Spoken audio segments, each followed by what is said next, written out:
Rwanda et de la RDC se sont entendus pour le déploiement d'une force internationale afin de combattre la rébellion dans l'est de la RDC et de contrôler les zones frontalières communes.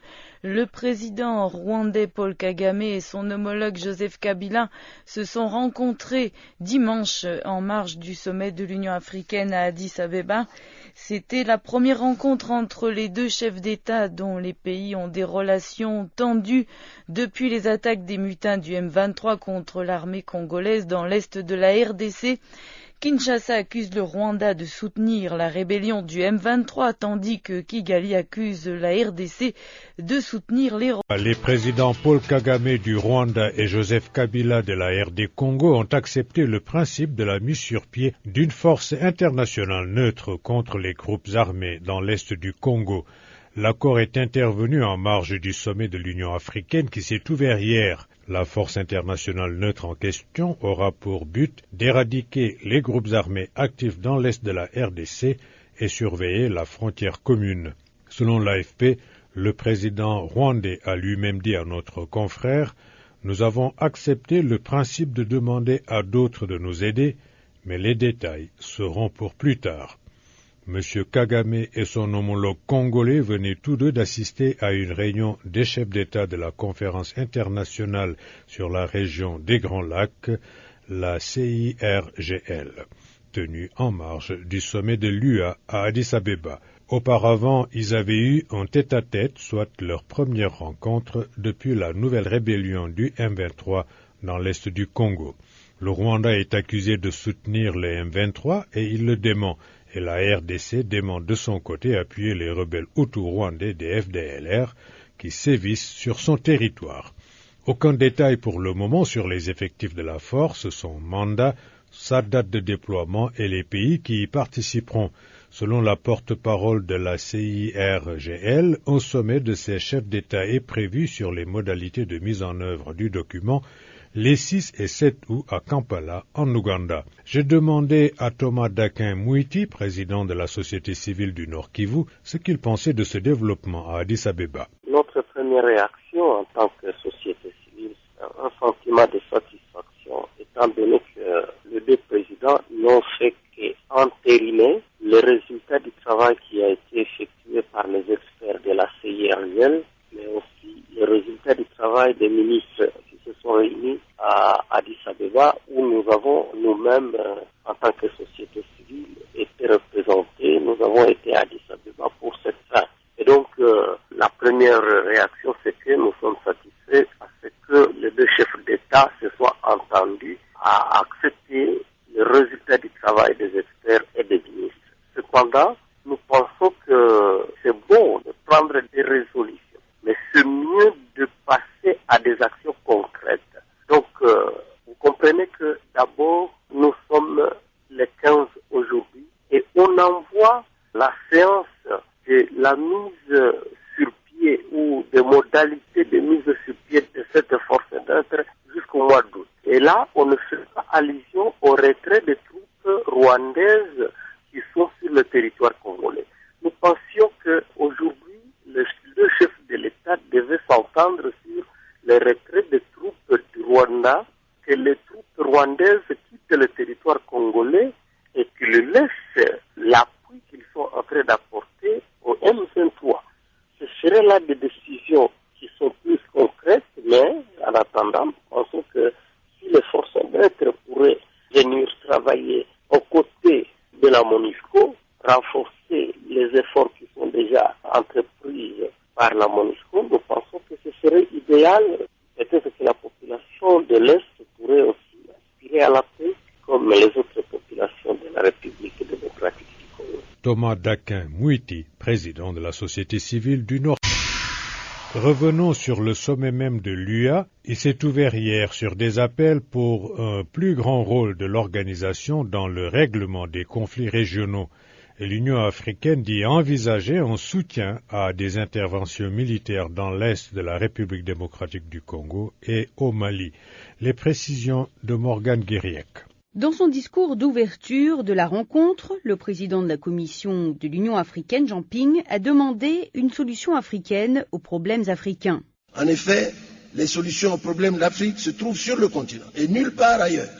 Le leadership du continent et son appropriation de toutes les initiatives qui concernent l'Afrique revêtent une importance cruciale. Cela exige aussi le renforcement de l'unité du continent et de la solidarité africaine. Bien que le thème du 19e sommet annuel de l'Union africaine porte sur la promotion du commerce intra-africain, les questions de sécurité ont été au centre des discussions.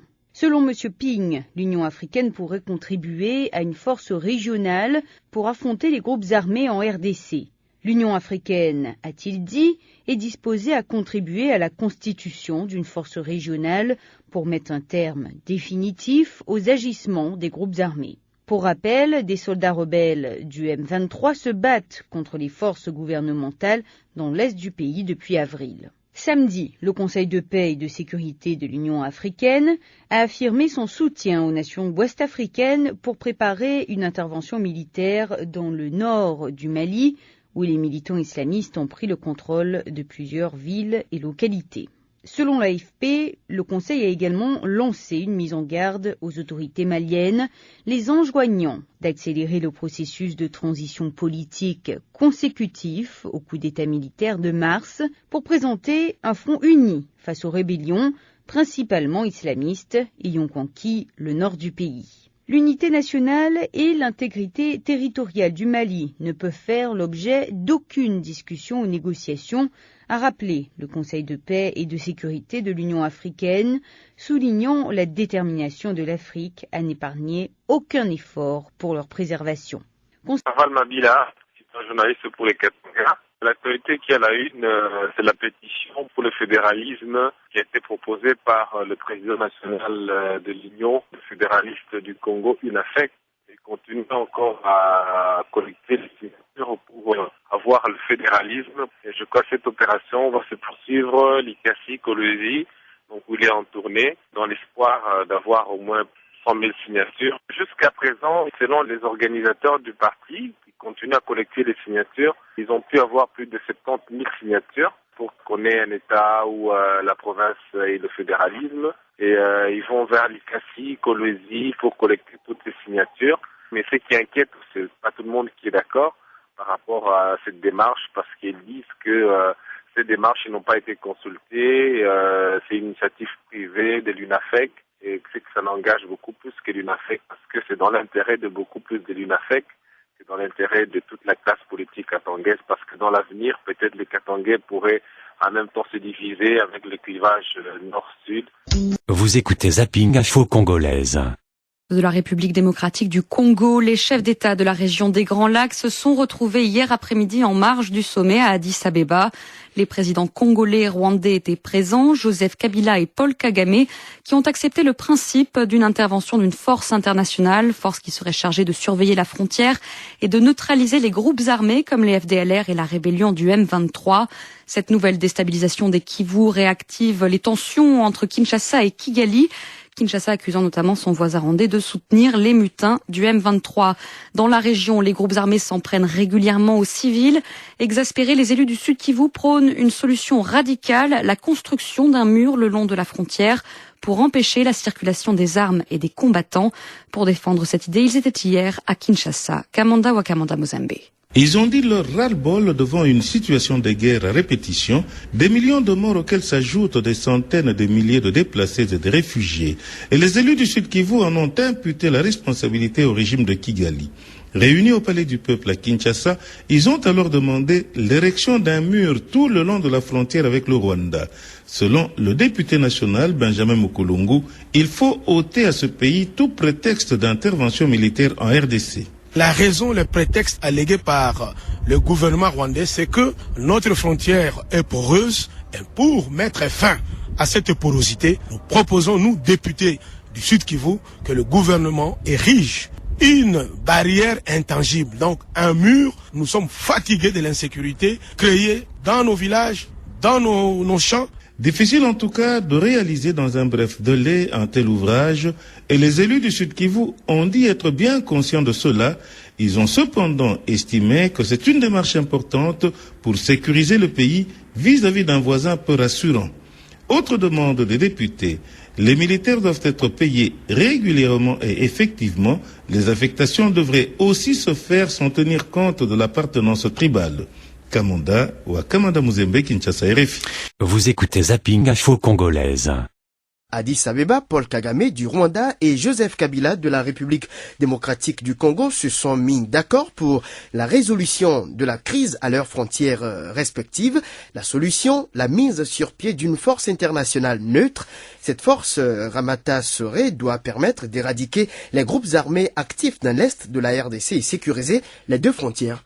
Oui, Fréjus, cet accord a été obtenu à l'issue d'un tête-à-tête entre Kabila et Kagame, et cela en marge du sommet de l'Union africaine. Pour la mise en place de cette force internationale neutre, les 11 pays de la conférence internationale sur la région des Grands Lacs demandent à travailler avec l'Union africaine et l'ONU. Les responsables politiques des Grands Lacs espèrent que la participation de l'Union africaine et de l'ONU va permettre de neutraliser le mouvement du 23 mars, M23, les forces démocratiques de libération du Rwanda, FDLR, et toute autre force. Toutefois, pour rendre cette mission effective, une modification du mandat de la mission de l'Organisation des Nations Unies pour la stabilisation du Congo, MONUSCO, est requise. Cette modification permettra de prendre en compte la protection des civils. L'ONU dispose déjà de 17 000 casques bleus en RDC, mais cette force a du mal à endiguer les combats et à protéger les populations. Le document signé hier par Kigali et Kinshasa reprend les thèmes de celui adopté jeudi dernier par leur ministre des Affaires étrangères. Ce document exige qu'aucun soutien ne doit être apporté aux différentes forces en conflit. L'ONU a accusé le Rwanda de soutenir le M23, mais Kigali dément. Le M23 combat les forces régulières de la RDC. Or, le M23 avait intégré cette force dans le cadre d'un accord de paix avec Kinshasa signé le 23 mars 2009.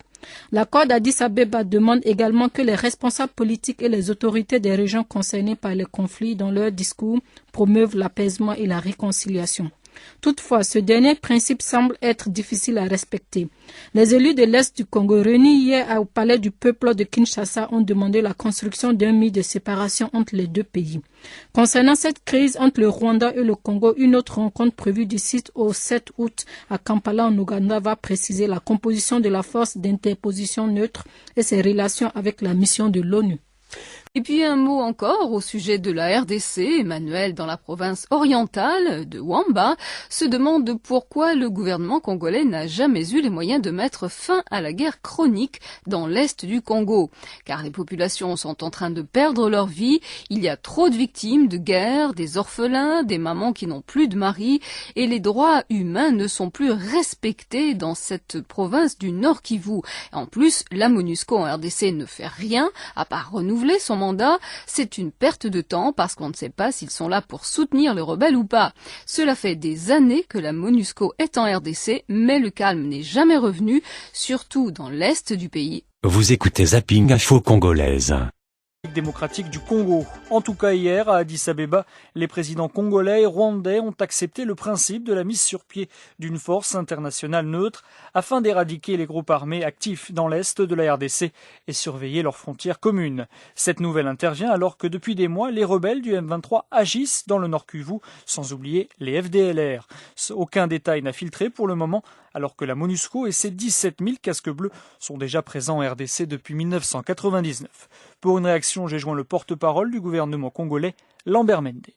C'est un problème que nous allons évaluer sur terrain. Il ne suffit pas de signer un papier pour que tous les problèmes se règlent. Nous allons voir la conformité du comportement des uns et des autres par rapport à cet engagement que l'on a pris devant tout le continent africain. Nous espérons que cette force va se déployer le plus tôt possible parce que jusqu'au moment où l'accord est signé, des gens continuent de mourir. Les forces négatives du M23 continuent à rouler les mécaniques, même s'ils font semblant de se retirer de certaines localités qu'ils avaient occupées avec l'aide de leurs supplétifs venus de l'autre côté de la frontière. Et donc nous sommes réellement pressés de voir cette force se mettre en place et de voir tous les combattants étrangers qui sont au Kivu s'en retirer et les criminels qui étaient à leur solde réduits à se présenter devant leur juge. Je pense qu'en cela, nous sommes satisfaits de la façon dont l'Union africaine et la CIRGL ont géré ce problème qui a victimisé gravement la RDC. Lambert Mende joint à Kinshasa. Par ailleurs, la conférence internationale de la région des Grands Lacs souhaite réactiver la mission des 2 envoyés spéciaux, à savoir l'ancien président tanzanien Benjamin Mpaka et l'ancien président nigérian Olusegun Obasanjo. Comme chaque soir, voici à présent les témoignages des 100 citoyens journalistes en RDC. Claude Avanga Matadi Bakongo. La nouvelle, c'est qu'il y a beaucoup de cas de malfaiteurs que nous sommes en train de vivre ces derniers temps dans la ville de Matadi, surtout dans la province, qui constitue quand même un goulot d'échange et de procédures qui continuent à inquiéter la population. Le cas, par exemple, d'un élève victime d'agression en provenance de Kenge vers Matadi pour venir passer ses épreuves de vacances. Alors, ce phénomène, malgré qu'il y a le patrouille mixte de police et de FARDC, l'ampleur du phénomène d'insécurité de plus en plus ressentie, surtout avec le vol des câbles et de fils électriques, ce qui pousse même la population à développer ces stratégies pour traquer certains auteurs par la justice populaire.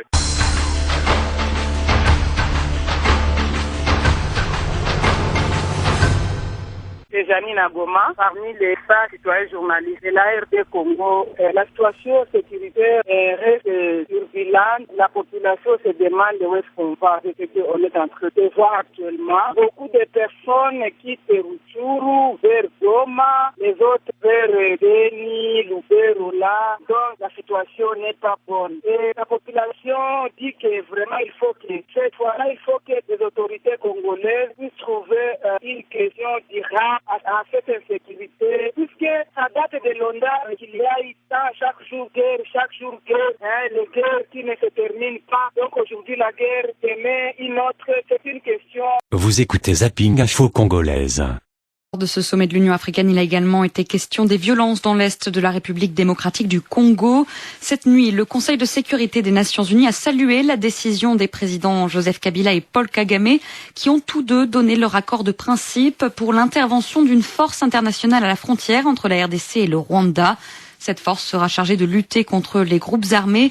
Les modalités doivent être fixées les 6 et 7 août prochains lors d'une réunion à Kampala. À Kinshasa, où doit reprendre aujourd'hui le procès en appel des 8 policiers soupçonnés d'avoir participé à l'assassinat de Floribert Chebeya. Et le contexte a évolué depuis la dernière audience. Entre-temps, un journaliste belge a révélé le témoignage d'un des policiers condamnés lors du premier procès, Paul Mouilamboué. Aujourd'hui en fuite, il met directement en cause celui qui était le chef de la police au moment des faits il y a 2 ans, le général John Numbi. Selon Paul Mouilamboué, c'est lui qui a donné l'ordre d'assassiner le président de l'ONG La Voix des Sans-Voix. Paul Mouilamboué donne également des indications sur le lieu où serait enterré Fidel Bazana, l'assistant de Floribert Chebeya, dont le corps n'a jamais été retrouvé. Des déclarations qui donnent de nouveaux arguments aux proches des militants des droits de l'homme qui exigent que le général Numbi soit convoqué par la justice. Jean-Marie Kabengela est l'un des avocats des parties civiles. Nous attendons de la haute communautaire que John Numbi soit appelé en instance comme prévenu. Nous avons bon espoir parce que maintenant avec tout ce que nous avons comme développement sur les déclarations de Paul Mouilamboué, avec les pistes qu'il est indiqué, et tout ce qu'il a pu observer lors de l'assassinat de Floribert Chebeya, nous allons demander que les endroits, notamment là où on a enterré Bazana, soient sécurisés jusqu'à l'enquête pour éviter que les traces ne soient effacées et que s'il y a possibilité que l'électorat général diligente une mission d'enquête pour se rendre là où se trouve actuellement Paul Mouilamboué afin de se rendre compte de la véracité sur ces déclarations à l'encontre de John Numbi. Les propos recueillis par Cyril Ben-Simon. Toujours à Kinshasa, la police a fouillé hier la résidence et les bureaux du porte-parole des avocats du pays, maître Mbuyimbiye Tanaï. Le bâtonnier national a été placé en détention. Il serait accusé d'avoir des liens avec la rébellion du M23 qui sévit dans l'est de la République démocratique du Congo.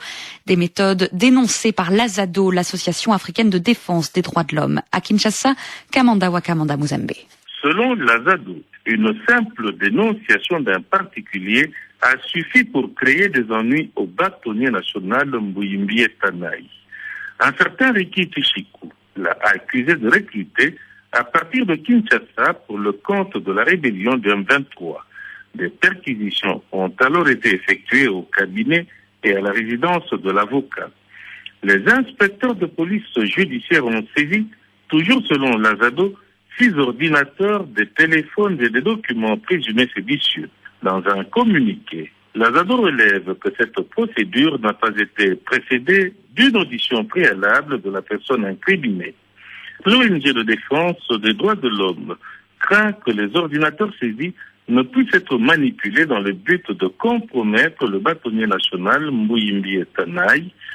Joint au téléphone, le parquet général de la République a promis de réagir incessamment. Quant au principal accusé, respectueux des procédures, il attend d'être entendu par la justice pour s'exprimer. Kamanda ou Kamanda Muzembe, Kinshasa, RFI. Vous écoutez Zapping Info Congolaise. Démocratique du Congo avec le procès en appel des 8 policiers accusés de l'assassinat de l'activiste congolais Floribert Chebeya. Un procès en appel qui reprend aujourd'hui à Kinshasa. Le 19 juin dernier, ce procès avait été ajourné après quelques heures d'audience. Il faut noter que c'est après des révélations très compromettantes pour l'ancien chef de la police, John Numbi, soupçonné d'être le commanditaire de l'assassinat de Floribert Chebeya, que cette nouvelle audience reprend. Des précisions avec vous, Carole Assignon. Paul Mouilambe, un policier actuellement en fuite qui avait été jugé par contumace, a récemment révélé que c'est John Numbi, l'ancien chef de la police, qui a donné l'ordre d'assassiner Floribert Chebeya, le leader de l'ONG La Voix des Sans-Voix. L'homme affirme également connaître le lieu où a été enterré Fidel Bazana, le chauffeur de Floribert Chebeya, jusqu'à présent officiellement porté disparu. Ce témoignage, c'est le réalisateur Thierry Michel, auteur du film L'affaire Chebeya, crime d'État, qui l'a rendu public il y a quelques jours. Quel impact ces nouvelles révélations vont-elles avoir sur le procès? Pour l'heure, les avocats et les proches de Floribert Chebeya, qui espèrent voir comparaître John Numbi, attendent d'abord la décision du ministère public. Maître Marie-André Moulakayembe, avocat et militant des droits de l'homme à l'ONG Toge Noire. Aujourd'hui, l'audience s'était fixée pour d'abord suivre le réquisitoire public sur les moyens sur lesquels la fois passée. En principe, aujourd'hui, il doit faire ce réquisitoire et la Cour devra maintenant prendre l'affaire délibérée sur le fonds Bayela. Mais si nous avons l'opération aujourd'hui, au-delà de cela, nous pourrons demander qu'il y ait une question complémentaire eu égard aux révélations qui ont été faites pendant ce temps-ci. L'enjeu principal de ce procès devant la haute cour militaire étant pour les proches de Floribert Chebeya de placer John Numbi dans le box des accusés. Ils espèrent obtenir gain de cause. Il faut dire que le commissaire John Numbi, proche du président Kabila, n'a jusqu'à présent pas eu des raisons de s'inquiéter. Après avoir été suspendu après le meurtre, il a comparu en tant que simple témoin en première instance et muté à Lubumbashi, la capitale du Katanga. Mais jusqu'à présent, aucune poursuite n'a été engagée contre lui concernant cette affaire. À ce jour, 8 policiers ont été condamnés dans l'affaire Chebeya. J'ajoute, Carole, que Madame Navi Pillay, au commissaire de l'ONU chargé des droits de l'homme, a demandé ce mardi que les règles de droit soient pleinement respectées lors de ce procès en appel qui vient donc de s'ouvrir à Kinshasa. Concernant toujours la République démocratique du Congo, les pays membres du Conseil de sécurité de l'ONU ont encouragé hier la RDC et le Rwanda à poursuivre leur dialogue sur la rébellion dans l'est du Congo démocratique. Les 15 pays ont salué les récentes discussion entre les présidents Kagame et Kabila pour résoudre la crise et encourage la poursuite d'un dialogue à haut niveau, à la fois au niveau bilatéral et régional. Vous écoutez Zapping Info Congolaise. République démocratique du Congo, les Mai Mai Raya Mutomboki ont, dit-on, chassé les FARDC de la ville de Walikale. Aujourd'hui, ces Mai Mai seraient alliés au M23, selon le bishop Runiga, coordonnateur politique du M23. Un bon nombre d'habitants de cette ville ont pris le chemin de la brousse vers l'axe Walikale-Kisangani, alors que d'autres se seraient enfuis vers des localités plus lointaines. Jacques Aristide a joint Jacques Boimi, président de la société civile de Walikale, lui-même en fuite.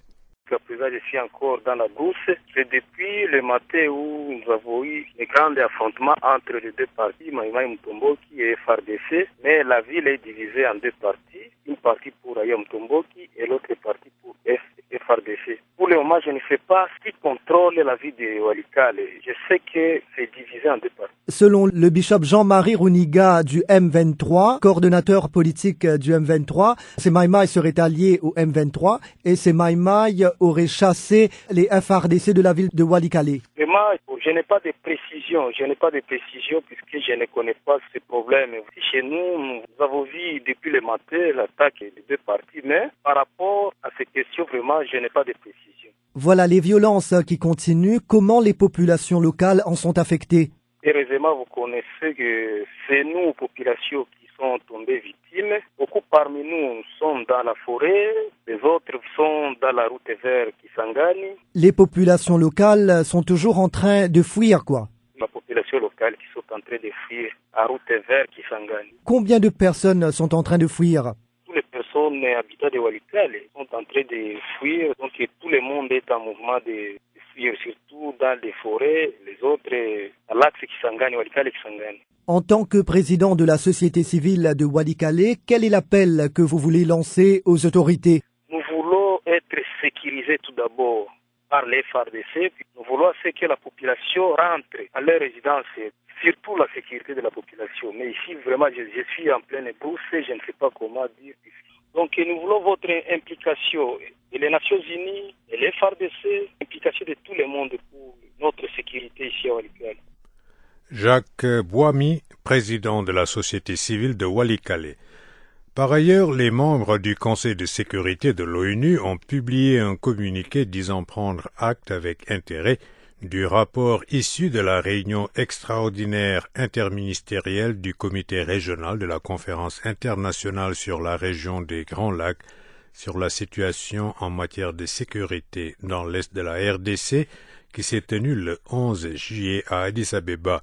Il prie instamment les gouvernements congolais et rwandais de pleinement mettre en œuvre les mécanismes bilatéraux et régionaux existants pour remédier à l'insécurité dans l'est de la RDC. Il se félicite des consultations récentes entre le président Kagame et le président Kabila pour résoudre la crise et encourage la poursuite du dialogue de haut niveau aux échelons bilatéral et régional. À Kinshasa, reprise du procès en appel des 8 policiers accusés de l'assassinat le 2 juin 2010 de Floribert Chebeya. L'importance de ce procès ne saurait être assez soulignée. M. Chebeya était un pionnier du mouvement de défense des droits de l'homme en République démocratique du Congo et son assassinat est un coup terrible porté à tous les militants de ce pays, a déclaré la haut-commissaire des Nations Unies aux droits de l'homme, Navi Pillay, dans un communiqué. Elle a demandé que le procès en appel dans l'affaire du meurtre de Chebeya et de la disparition de son chauffeur Fidel Bazana Edadi respecte les normes internationales en vigueur qui garantissent une procédure régulière. De Kinshasa, un compte-rendu de notre correspondante sur place, Chouchou Kahoua. Le procès sur l'assassinat du président de la Voix des Sans-Voix, Floribert Chebeya, a bel et bien repris ce mardi 17 juillet 2012 à Kinshasa. À l'audience ce jour, il était question d'examiner l'appel et arrêt avant de dire droit rendu par la Cour militaire en juin 2011. Si le procès a repris ce jour, c'est parce que la partie civile et le ministère public avaient interjeté l'appel contre la décision prise par la Cour militaire de Kinshasa-Gombe le 23 juin 2011. Au cours de l'audience de ce mardi, la Haute Cour militaire a entendu le réquisitoire du ministère public sur la compétence de la Cour qui devrait connaître l'affaire, ainsi que sur la compétition du général John Numbi.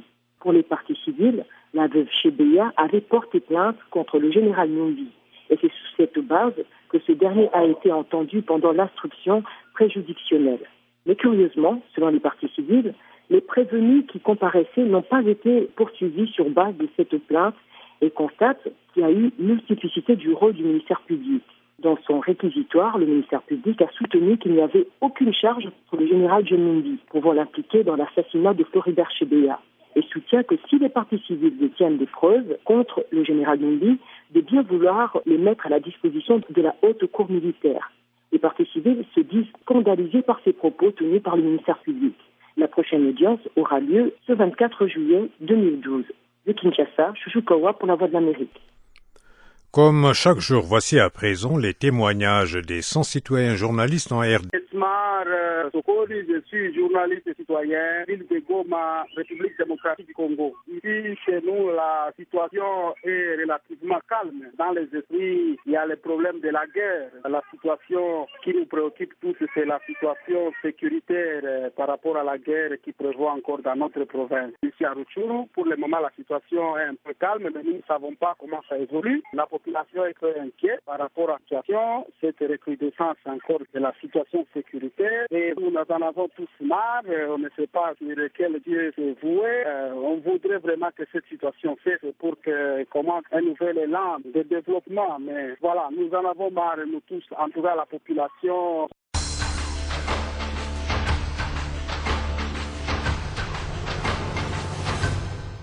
Féliciter journalistes sans citoyens à Kikwit. Ce qui concerne le gouverneur de la ville de Bandundu ici à Kikwit, il a eu l'audience avec les associations et les membres de la société civile. C'est pour la toute première fois depuis qu'on l'a nommé gouverneur qu'il est passé ici dans notre ville de Kikwit. À part ça, notre monnaie, on a fait sortir le nouveau billet qui dérange les gens ici. On n'a pas assez de moyens, mais on fait sortir seulement des nouveaux billets. Il y a des gens qui meurent de faim ici malgré les nouveaux billets qu'on est en train de faire. Vous écoutez Zapping Info Congolaise. Et d'abord, Sébastien Nemeth, l'Est du Congo-Kinshasa, toujours aussi instable. Et oui, Pierre Pinto, après les combats de ces dernières semaines dans le territoire de Rutshuru entre l'armée et les rebelles du M23, d'autres violences ont éclaté dans la région de Walikale cette fois. Depuis hier, les soldats loyalistes font face à des miliciens dans la localité de Walikale Centre, pour être précis. Il s'agirait de Maïma et du groupe Raya Mutomboki. Selon des témoins, il y aurait plusieurs morts et les militaires auraient dû se replier. Par ailleurs, à Kinshasa, le procès en appel des assassins présumés de Floribert Chebeya se poursuit. Hier, les avocats de la famille du défenseur des droits de l'homme ont déposé une requête devant la haute cour militaire. Ils réclament l'audition du réalisateur belge Thierry Michel. Ce dernier avait recueilli les révélations d'un accusé en fuite. Le major Milamboué mettait en cause le général Numbi dans ce crime. Les parties civiles demandent d'ailleurs toujours l'inculpation du chef de la police de l'époque. Elles seront fixées mardi prochain. Kamanda Wakamanda Muzembe. Difficile de dire à ce stade si le général John Numbi sera transformé en prévenu dans l'affaire Chebeya. Dans sa réplique aux avocats des parties civiles qui ont demandé l'inculpation de l'inspecteur général de la police suspendu, le ministère public a déclaré qu'il n'y a pas de preuves avérées pour établir la responsabilité du général dans le double assassinat des activistes des droits de l'homme Floribert Chebeya et Fidel Bazana. Réaction des parties civiles: nous avons apporté suffisamment de preuves. Il y a également la plainte de la veuve Chebeya qui a été ignorée, a dit maître Irène Essambo. Les partis civils ont dit aussi ne pas comprendre l'attitude des avocats de la République qui, selon les partis civils, ont pris fait et cause pour John Numbi. Il y a déni de justice, a ajouté maître Irène Essambo. La haute cour militaire donnera sa position mardi prochain. C'est après seulement que pourront être examinées les révélations du fugitif Paul Milamboué, ce policier qui, depuis sa cachette, a donné des détails troublants sur les crimes de l'inspection générale de la police le 1er juin 2010. Kamanda Mouze. Vous écoutez Zapping Info Congolaise. Se sont poursuivis mardi en RDC, dans le Nord Kivu. Des miliciens alliés aux rebelles mutins ont attaqué Walikale. Le bishop Jean-Marie Runiga du M23 a dit à la Voix de l'Amérique que ces milices auraient chassé les FARDC de la ville. De nombreux habitants ont alors été obligés de fuir dans la brousse vers l'axe Walikale-Kisangani et parfois plus loin encore. Prise du procès en appel des 8 policiers accusés de l'assassinat le 2 juin 2010 de Floribert Chebeya. L'importance de ce procès ne saurait être assez soulignée. M. Chebeya était un pionnier du mouvement de défense des droits de l'homme en République démocratique du Congo et son assassinat est un coup terrible porté à tous les militants de ce pays, a déclaré la haut-commissaire des Nations Unies aux droits de l'homme, Mme Nevi Pillay, dans un communiqué. Elle a demandé que le procès en appel dans l'affaire du meurtre de Chebeya et de la disparition de son chauffeur, Fidel Bazana Edadi, respecte les normes internationales en vigueur qui garantissent une procédure régulière. De Kinshasa, un compte-rendu de notre correspondante Chouchou Kaoa. Le procès sur l'assassinat du président de la Voix des Sans-Voix, Floribert Chebeya, a bel et bien repris ce mardi 17 juillet 2012 à Kinshasa. À l'audience ce jour, il était question d'examiner l'appel et arrêt avant de dire droit rendu par la Cour militaire en juin 2011. Si le procès a repris ce jour, c'est parce que la partie civile et le ministère public avaient interjeté l'appel contre la décision prise par la Cour militaire de Kinshasa-Gombe le 23 juin 2011. Au cours de l'audience de ce mardi, la Haute Cour militaire a entendu le réquisitoire du ministère public sur la compétence de la Cour qui devrait connaître l'affaire, ainsi que sur la composition du général John Numbi. Pour les parties civiles, la veuve Shebeya avait porté plainte contre le général Numbi. Et c'est sous cette base que ce dernier a été entendu pendant l'instruction préjudictionnelle. Mais curieusement, selon les parties civiles, les prévenus qui comparaissaient n'ont pas été poursuivis sur base de cette plainte et constatent qu'il y a eu multiplicité du rôle du ministère public. Dans son réquisitoire, le ministère public a soutenu qu'il n'y avait aucune charge pour le général John Numbi pouvant l'impliquer dans l'assassinat de Floribert Chebeya, et soutient que si les parties civiles détiennent des preuves contre le général Numbi, de bien vouloir les mettre à la disposition de la Haute Cour militaire. Les parties civiles se disent scandalisées par ces propos tenus par le ministère public. La prochaine audience aura lieu ce 24 juillet 2012. De Kinshasa, Chouchou Kawa pour la Voix de l'Amérique. Floribert Chebeya a été assassiné le 2 juin 2010 dans les environs de Kinshasa. Le 23 juin, le tribunal militaire de Kinshasa-Gombe a condamné 5 policiers, dont 3 par contumace, pour meurtre, arrestation et détention illégale, ainsi qu'enlèvement.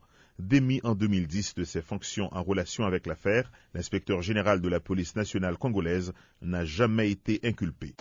Esmar Sokoli, je suis journaliste et citoyen, ville de Goma, République démocratique du Congo. Ici, chez nous, la situation est relativement calme. Dans les esprits, il y a les problèmes de la guerre. La situation qui nous préoccupe tous, c'est la situation sécuritaire par rapport à la guerre qui prévoit encore dans notre province. Ici à Rutshuru, pour le moment, la situation est un peu calme, mais nous ne savons pas comment ça évolue. La population est très inquiète par rapport à la situation, cette recrudescence encore de la situation sécuritaire, et nous en avons tous marre, on ne sait pas sur quel Dieu se vouer. On voudrait vraiment que cette situation cesse pour que commence un nouvel élan de développement, mais voilà, nous en avons marre, nous tous.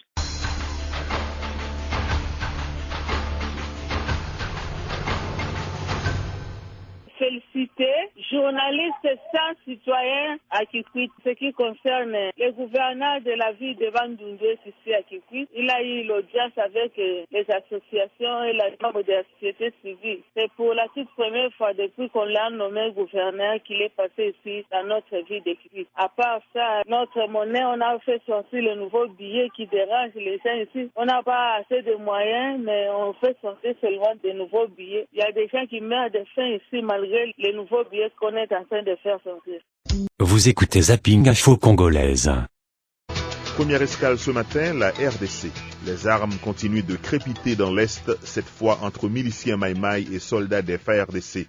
Après les combats d'hier mercredi, les miliciens Raya Mutomboki ont pris le contrôle de la localité de Njingala, située à 48 km de Walikale Centre, qu'ils contrôlent d'ailleurs depuis mardi.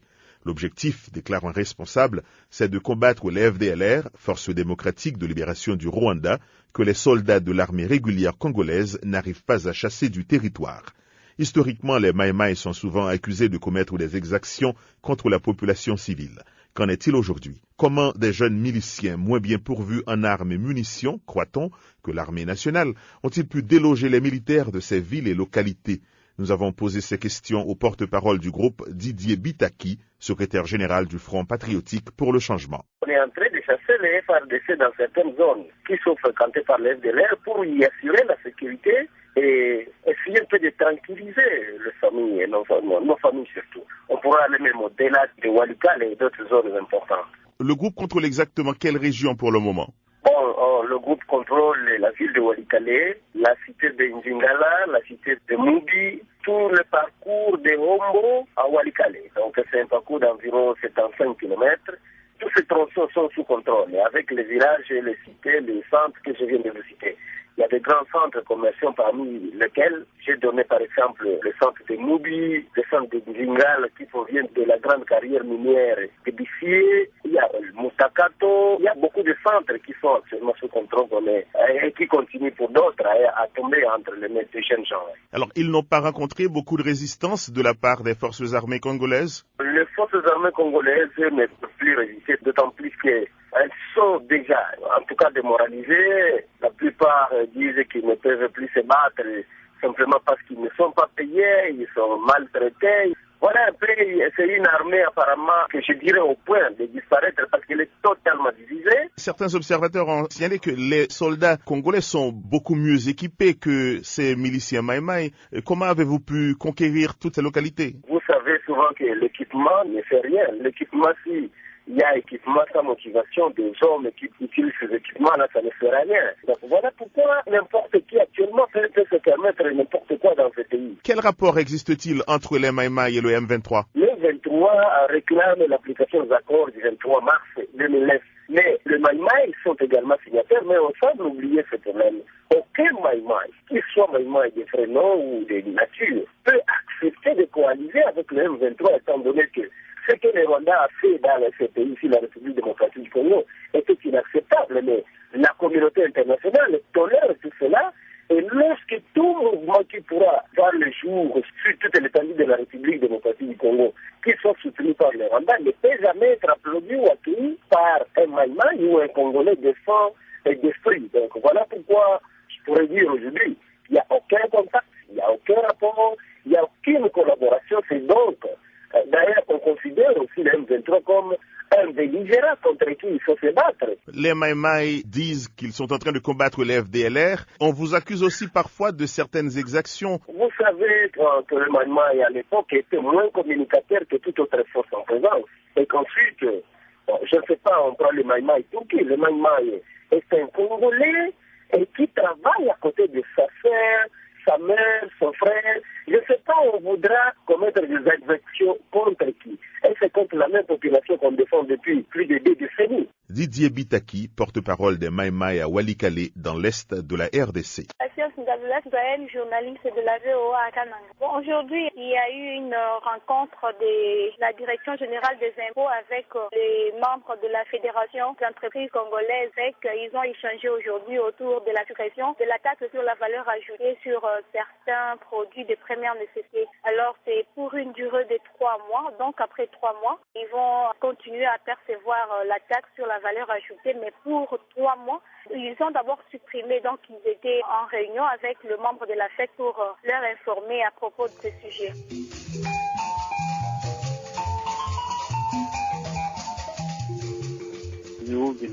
Citoyen journaliste pour la ville de Kisangani. La récente visite du vice-ministre de la Justice et des Droits humains, Madame Sakina Binki, qui venait à peine de sillonner quelques prisons de la ville de Kisangani et celle de la ville de Bounia, a reçu donc ses missions d'inspection. Il a donc de désengorger, par exemple, la prison de garde. Alors, pour y arriver, il a donc décidé qu'on puisse transférer les condamnés des prisons de Bounia et ceux de Kisangani vers la prison de haute sécurité de Osio. Osio, c'est une autre prison. Notre prison se trouve à 10 km de la ville de Kisangani. Promis qu'on puisse insérer des activités de récession sociale au sein des prisons de la province orientale pour permettre aux détenus, lorsqu'ils vont sortir de ces prisons, qu'ils puissent vraiment se réinsérer convenablement dans la société. Vous écoutez Zapping Info Congolaise. Nous ouvrons par la République démocratique du Congo. Médecins sans frontières a suspendu ses opérations à Walikale, dans l'est du pays. Walikale, qui est en effet le théâtre d'intenses combats entre les troupes gouvernementales et les forces rebelles. MSF y menait un programme contre le paludisme et traitait plus de 1000 personnes par semaine. Un sujet qui sera développé dans quelques minutes dans notre magazine d'information. El Maïmaï, Raïa Mutomboki et militaires congolais se poursuivent dans l'est de la RDC, dans la zone de Walikale plus précisément. Hier, un porte-parole des Maïmaï avait confirmé la prise de Walikale centre et de plusieurs autres localités avoisinantes. Ce jeudi, les troupes régulières qui avaient été chassées la veille ont contre-attaqué, chassant à leur tour les rebelles au moins de Walikale centre. Au moment de rédiger ces lignes, les combats faisaient encore rage près de Moubi où se sont repliés les Maïmaï. On a dénombré plusieurs morts, mais la presse ne dispose pas encore d'un bilan officiel. Un leader de la société civile nous a fourni les précisions que voici. À cette heure, c'est l'FARDC, c'est l'armée républicaine qui contrôle Walikale. Parce que c'est depuis mardi, la force de Raïa Mutomboki était venue ici combattre les FARDC. Les FARDC ont quitté la cité et actuellement, les FARDC contrôlent la cité de Walikale. Cependant, j'ai joint un responsable des Mai Mai qui a dit tout le contraire. Moi, c'est la société civile. Je suis responsable et activiste de la société civile. Mais actuellement, je suis à Walikale, je suis au centre de Walikale. Ce que je vous dis est vrai. C'est les FARDC qui contrôlent maintenant les milieux. Est-ce que les combats se poursuivent dans la zone? À la cité, ici au centre, le calme est revenu. Il n'y a plus de traitement de cartouches. Peut-être aux périphéries, le centre est libéré. Les Maïmaï sont à 12 km de Walikale, précisément à Nyassi. C'est là où la force de Raya Mutomboki se trouve.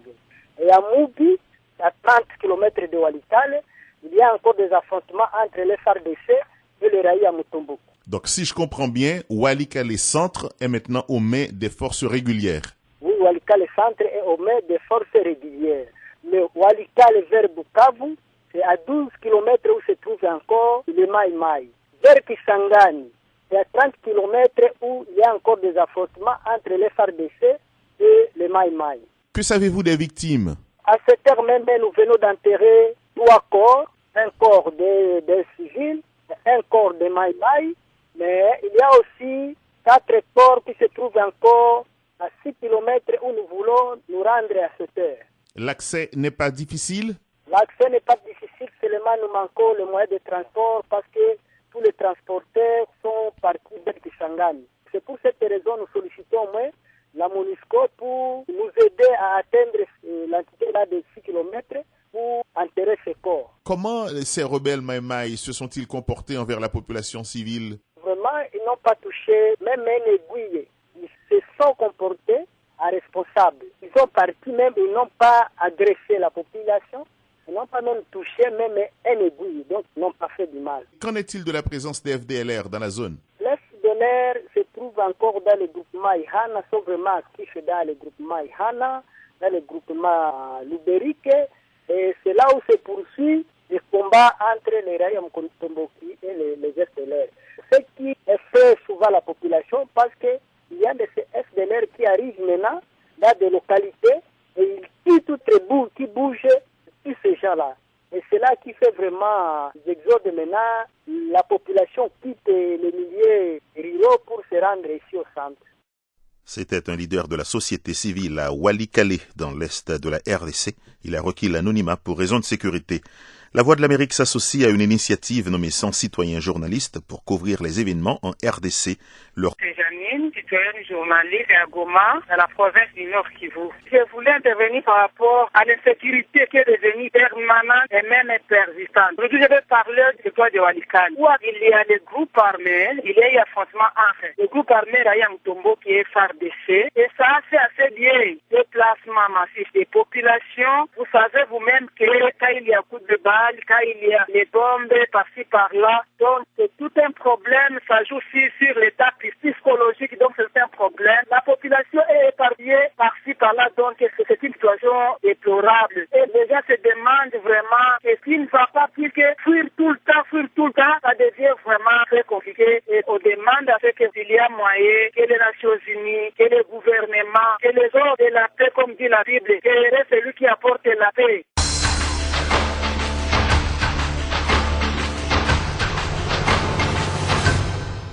Niveau du Nestor, un journaliste pour la ville de Kisangani. Aujourd'hui, c'est tout simplement un atelier qui vient d'être organisé ici à Kisangani. Cet atelier-là a regroupé une plateforme de régulation civile qui œuvre dans le secteur minier, donc sont venus de la province, d'autres sont venus de Maniema et c'est de la province orientale. Les acteurs d'action civile ont penché sur la révision du code minier. Le code minier actuel ne permet pas qu'il y ait un développement communautaire, c'est-à-dire là où les sociétés minières sont en train d'exploiter les ressources naturelles de la RDC. Ces sociétés ne favorisent pas le développement communautaire. Ils ont recommandé au gouvernement qu'on puisse revoir le code minier. Alors, c'est le point fort donc de cet atelier qui vient d'être organisé ici à Kisangani en partenariat avec l'Organisation internationale Vision mondiale et une ONG locale ici appelée dans le domaine de l'environnement. Vous écoutez Zapping Info Congolaise. Démocratique du Congo, les forces armées ont repris le contrôle de la ville de Walikale. Dans la province du Nord Kivu, après une offensive lancée dans la matinée d'hier et appuyée par les casques bleus, ensemble, ils ont donc délogé les combattants Mai Mai Mutomboki qui tenaient la ville depuis 48 heures. Écoutez le récit de Philémon Mongi Pinzou, représentant de la société civile.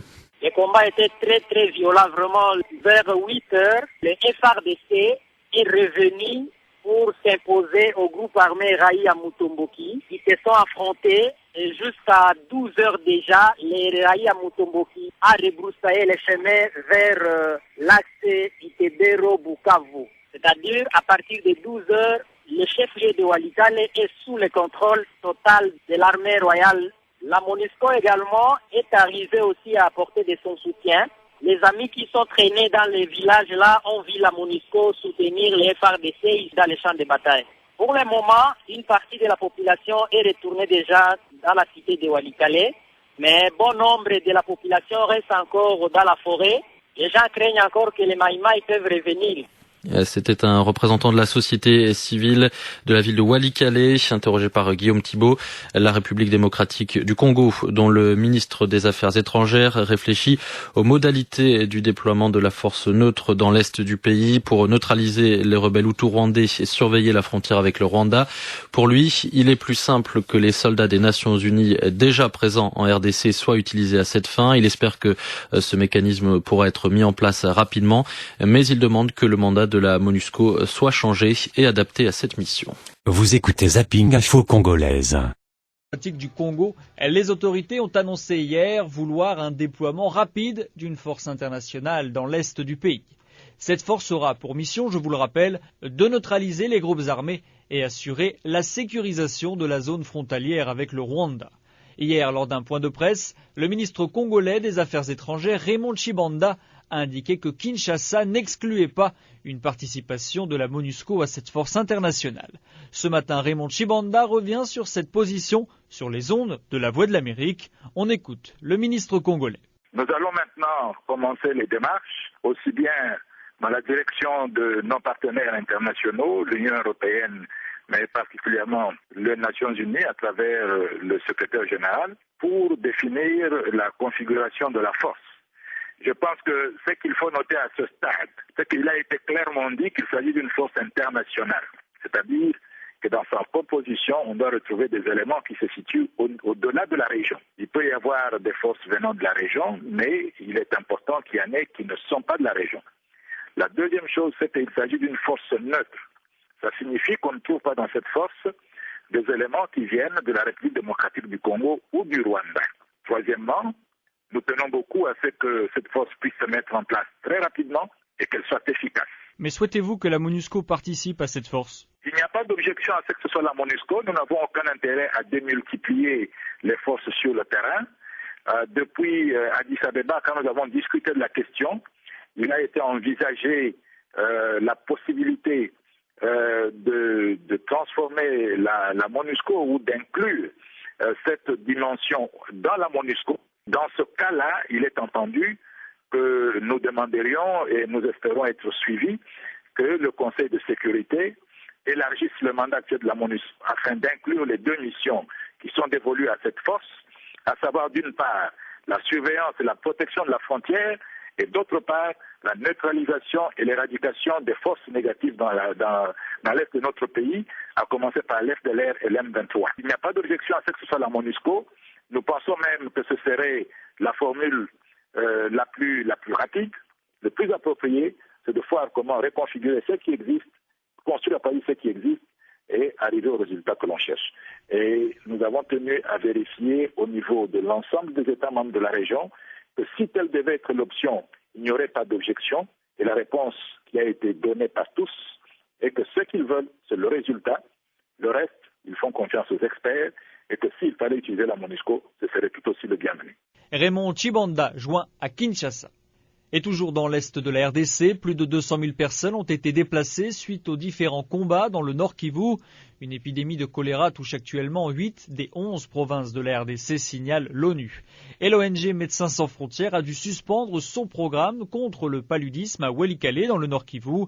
Camille Grosdidier a joint sur place Korikik de MSF. On en a pour un programme vertical de combattre le paludisme dans 6 centres de santé. À cause de ce combat, on est plus capable de travailler et de quitter Walikale et même pas quitter notre maison. Bien sûr, il y a aussi des gens qui ont pris fuite du village ou de l'environnement où il y a les combats. Donc pour l'instant, ils ont des privés de soins médicaux. Et bien sûr aussi, comme on n'a plus là, les programmes sont pour l'instant arrêtés parce que, comme j'ai dit, on peut pas être là. On a commencé le mois de juin. On a vu assez de cas, plus de 3-4 000 qui sont déjà soignés. C'est tout le monde, les enfants moins de 5 ans. Maintenant, à cause du déplacement, pour l'instant, on peut rien faire. Pour l'instant, il n'y a pas de traitement disponible. Bien sûr, il y a des traitements disponibles, mais les gens ont pris fuite dans la forêt. Donc, on ne sait pas ce qui se passe pour l'instant. Avant que les combats ne s'accentuent, vous pouviez traiter environ 1000 patients par semaine. C'est correct, oui. Plus ou moins 1000 par semaine. Je n'ai pas encore le chiffre de la semaine passée, mais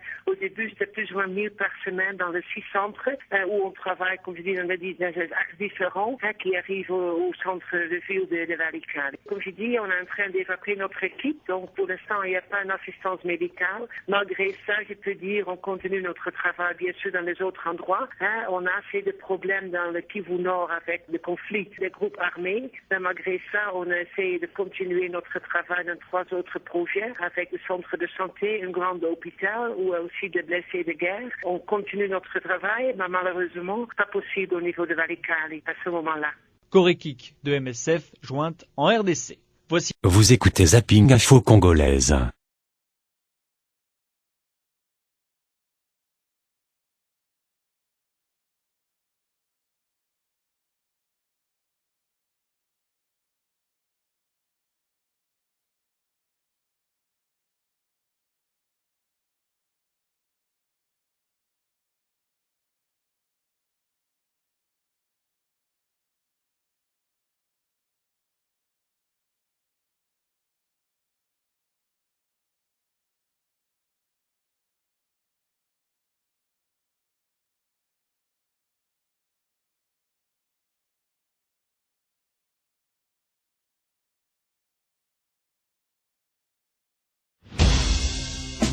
Vous écoutez la radio de la référence www.radiolisolo.com. Radio-Télévision Lisolo, la radio de la référence numéro 1 de la diaspora congolaise.